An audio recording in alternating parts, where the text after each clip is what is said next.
બિહારમાં ચૂંટણી પહેલા રાહુલ ગાંધી ખડગે સાથે તેજસ્વી યાદવની બેઠક, સીએમ ફેસ મુદ્દે આપ્યો જવાબ। બિહારમાં આ વર્ષે યોજાનારી વિધાનસભા ચૂંટણી પહેલા દિલ્હીમાં મહાગઠબંધનમાં સામેલ કોંગ્રેસ અને રાજદના મોટા નેતાઓએ મહત્વપૂર્ણ બેઠક કરી છે। આ બેઠકમાં કોંગ્રેસ સાંસદ રાહુલ ગાંધી, કોંગ્રેસ અધ્યક્ષ મલ્લિકાર્જુન ખડગે હાજર રહ્યા હતા, તો બીજી તરફ રાષ્ટ્રીય જનતા દળના નેતા અને બિહારના વિપક્ષ નેતા તેજસ્વી યાદવ પણ હાજર રહ્યા હતા।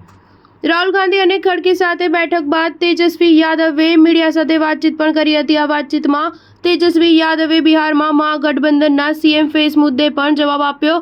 તેજસ્વી યાદવે આ બેઠકને ખૂબ જ સકારાત્મક ગણાવી। જ્યારે તેમને પૂછવામાં આવ્યું કે શું તમે બિહારમાં મહાગઠબંધનના સીએમ ફેસ હશો, આનો જવાબ આપતા તેજસ્વી યાદવે કહ્યું કે ખબર નહીં તમે લોકો કેમ ચિંતા કરી રહ્યા છો, અમે લોકો પરસ્પર બેસીને સમજી લઈશું, તમારી ચિંતા કરવાની જરૂર નથી, અમે સીએમ ફેસ તમારાથી છુપાવીને નક્કી નહીં કરીએ, આ અંગે તમને જણાવવામાં આવશે। તમને જણાવી દઈએ કે આ બેઠક પહેલા આરજેડી પ્રવક્તા મૃત્યુંજય તિવારીએ દાવો કર્યો હતો કે તેજસ્વી યાદવ બિહાર ચૂંટણીમાં મહાગઠબંધનનો ચહેરો હશે।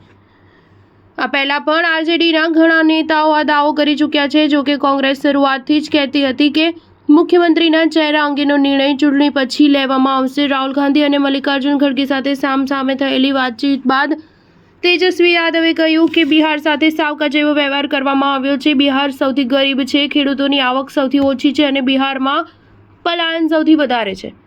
એનડીએ સરકારે બિહાર માટે કંઈ કર્યું નથી।